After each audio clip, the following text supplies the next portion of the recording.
Oh, hello. Can we please talk about UFC 271?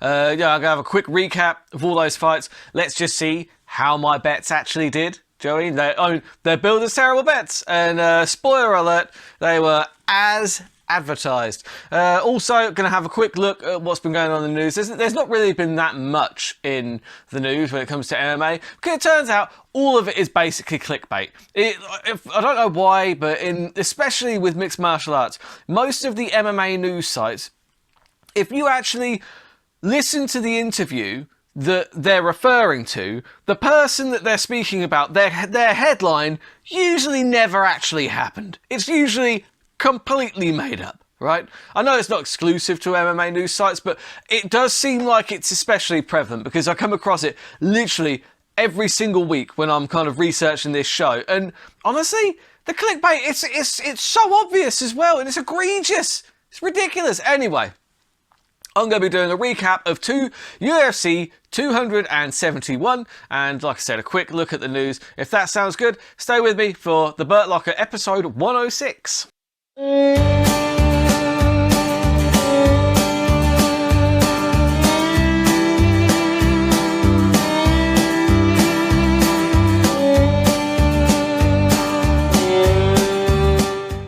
So, the recap of UFC 271. First of all, William Knight looked terrible.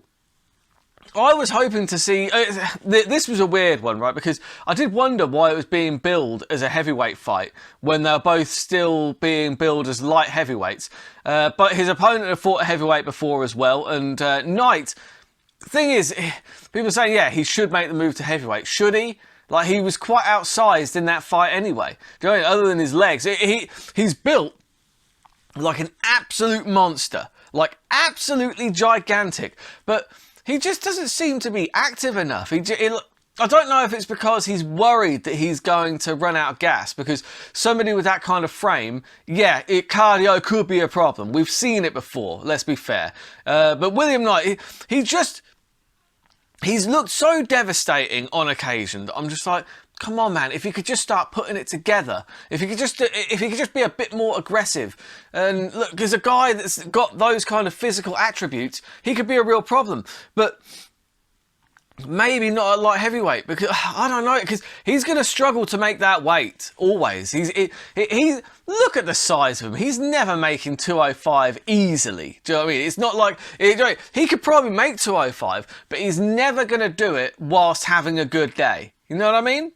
But, you know, yeah, so that was disappointing. I went for the knockout for William Knight, which was absolutely terrible. Also, I think he's one of Israel Adesanya's guys, Blood Diamond. They build him on the UFC website as just Blood Diamond, and he was just terrible. He got absolutely battered. Better luck next time. Better luck next time. Hey, look, you know, at the end of the day, you learn more from your losses than you do from your wins. So I'm sure he'll be back, and I just wanted someone with the nickname Blood Diamond to come in and just start, ripping people's heads off and stuff. I thought that would have been much better than, losing. I don't know. Either way. There you got Andrei Arlovski. What a man, what a message. Come on. How do you not love the pitbull Andrei Arlovski? If you're a fan of mixed martial arts, I mean, I've been watching it since Arlovski was champion. 2005, I believe he won the belt the day after my birthday, which would have been, or the day before my birthday, I think. It was either way. It was on my birthday weekend, so it would have been somewhere around the 6th. I'm thinking probably the 5th. But either way, 2005, he won the UFC heavyweight title with that heel hook Achilles lock over Tim Sylvia. And yeah.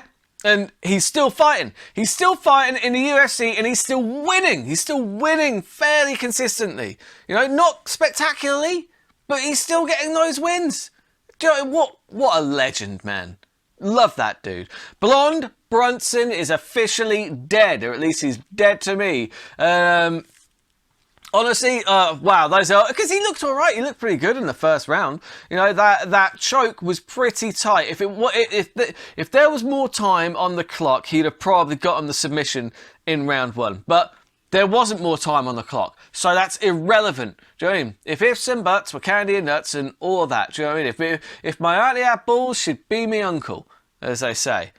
Like, at the end of the day, there wasn't more time left. So Brunson went into that second round and Cannonier just made it physical. He made it very physical. He caught Brunson. Cannonier's got some real power, just ridiculous power. And I would not want to be underneath that dude in half guard, like eating those elbows from top position. Woo-wee!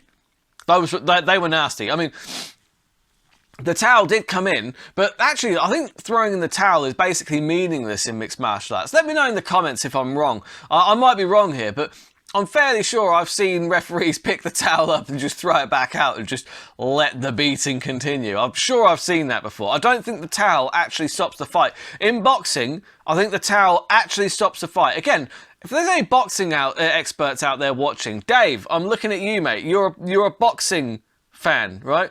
Does throwing in the towel in boxing actually stop the fight? Is that an official thing? So I'm pretty sure it doesn't in MMA. But Dave Keane, CMA podcast, excellent podcast. You should go and check it out. But Dave, let me know in the comments if I'm right or wrong, or just it's either way.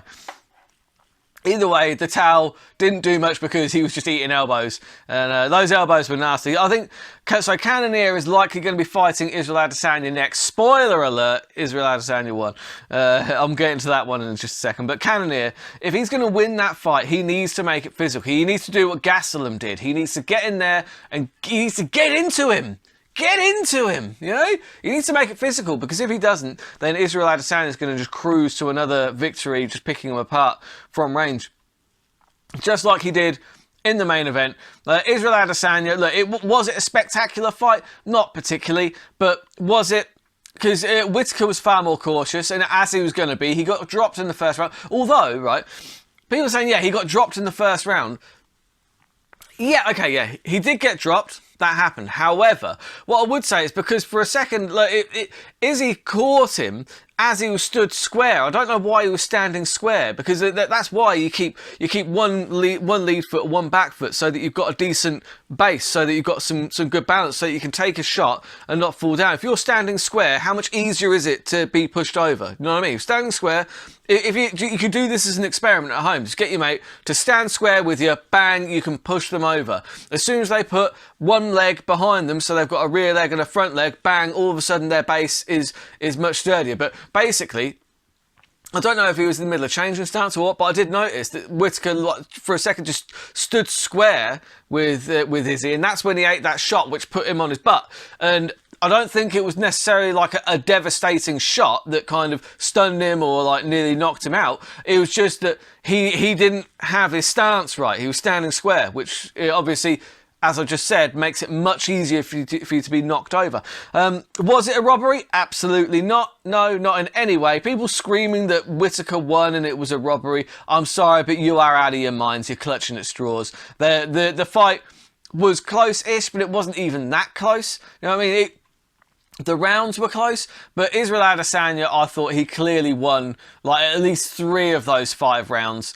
You could possibly even make a case for 4, because at the end of the day, championship advantage is a thing. In order to beat the champion, you can't be as good as the champion. You have to be better than the champion. And I don't think anybody can accuse Robert Whittaker of being better than Israel Adesanya on that night. That is my take on it.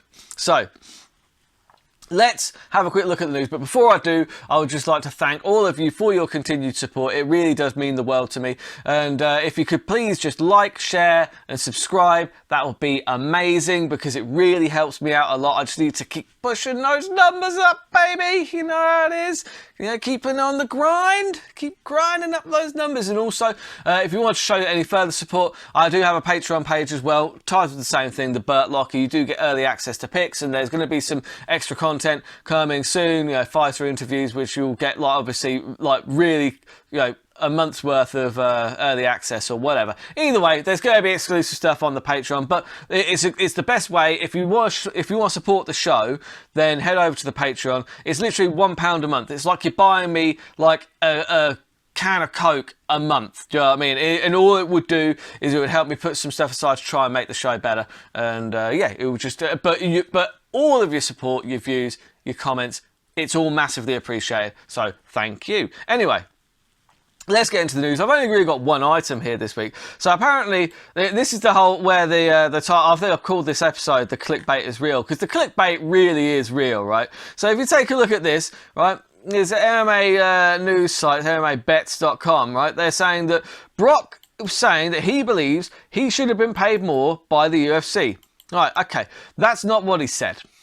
That's not what he said. Actually, it was quite a kind of a casual, flippant remark. They were just talking about the differences between working with Dana White and Vince McMahon. And because I actually took the trouble to watch the interview. It was really good. Maybe if these people watched the interview, like a lot of the people in the comments were saying, yeah, because the UFC don't pay shit. They don't even pay Brock Lesnar. It's like, shut up. You didn't even watch the interview. Watch the interview and you'll see that actually he didn't say that. All he said was, yeah, I made a lot of money from Dana White. Maybe I could have made more. And that was it, right? That was it. He's saying maybe he could have made more. But it's just like, but they're saying that Brock's saying that he believes he should have been paid more by the UFC. That's not actually what he was saying. He wasn't complaining at all. At no point did he complain about the money that he's made. He's made a lot of money, right? So at the end of the day, like this, you see it so often with MMA sites especially. It's just this clickbait bullshit. It's ridiculous. So obviously I commented on that, just saying, look, actually that's not what he said. That's not what he said at all.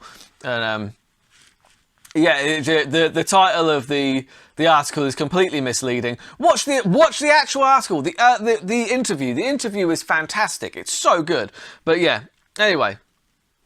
Someone came back with, he didn't re-sign to fight DC and that should tell you all you need to know. It's like, should it? What's that got to do with any of this?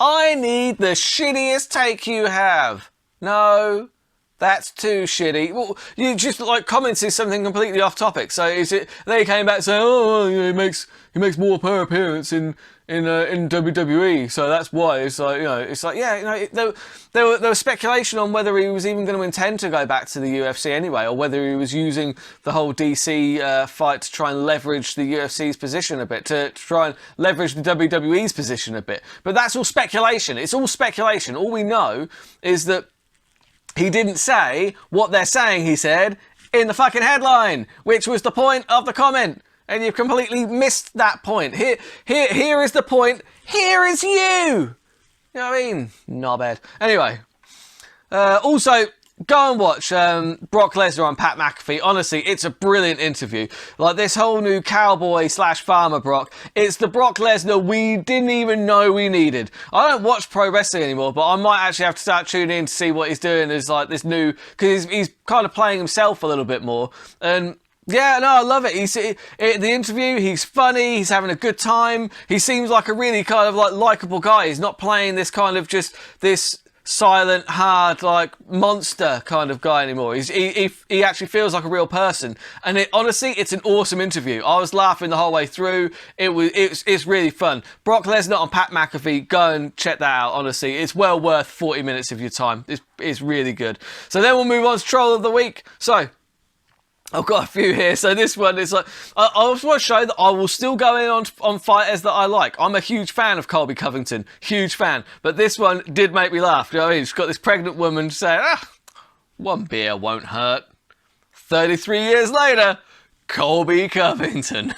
Because his persona is like, because it is a persona as well. He's quite a smart guy. You see him get interviewed where he's not playing the Colby Covington that we know. Just, yeah, he's not really that guy. But either way, the persona is pretty stupid. But I like it. I like stupid. I like the whole Chael Sonnen stick as well. He's kind of taking it like one step further. And then you've got every Jorge Masvidal hype video. And you got Ben Askren as the cow just being milked dry. Because let's be fair, every single hype video for Jorge Masvidal has to feature that knee. It was a good knee. Hey, look, you got to show your highlights. It's a highlight video, for fuck's sake. I ain't hating on that. You've got. I actually had to question this next one. So you've got out of Dustin Poirier, Tony Ferguson, Robert Whittaker and Aljamain Sterling. Only Aljamain Sterling has a win in an official UFC fight, right? That's, whoa, yeah. I had to question that at first. I was like, hang on a second. Robert Whittaker was the official UFC champion. However, When Whittaker fought Romero the first time, that was for the interim middleweight title. He was then promoted to the official champion, and then in the second fight, Romero missed weight. So that wasn't an official title fight. So technically speaking, Robert Whittaker has never won in an official UFC title fight, because after that fight, it was the Israel Adesanya fight. Oh, that stings. I mean, to me, he was the official champion, because whilst Romero missed weight, like the title wasn't on the line, was it? But it was still for the official title. Did that go down as a title defense? That's interesting. Let me know in the comments, please. Did that actually go down as a title defense on Robert Whittaker's record? If he couldn't lose the title on that fight, then did that go down as an actual defense? Did he get a ruby in the old belt there? Who knows? Anyway, that's all I've got time for today. Thank you as always for all your support. I'm going to be having a look at the fight card this week. Is Johnny Walker against Jamal Hill. That's a cracking fight. That is an absolutely cracking fight. There are actually some other really good fights on the card as well. I'm going to be going through them, placing some terrible bets. You should definitely put down the opposite, because if you look, so far I have won no bets in 2022. I am on great form. If you just go the opposite of whatever I say, you are in the money. But yeah, until Friday, keep those odds long and those bets terrible.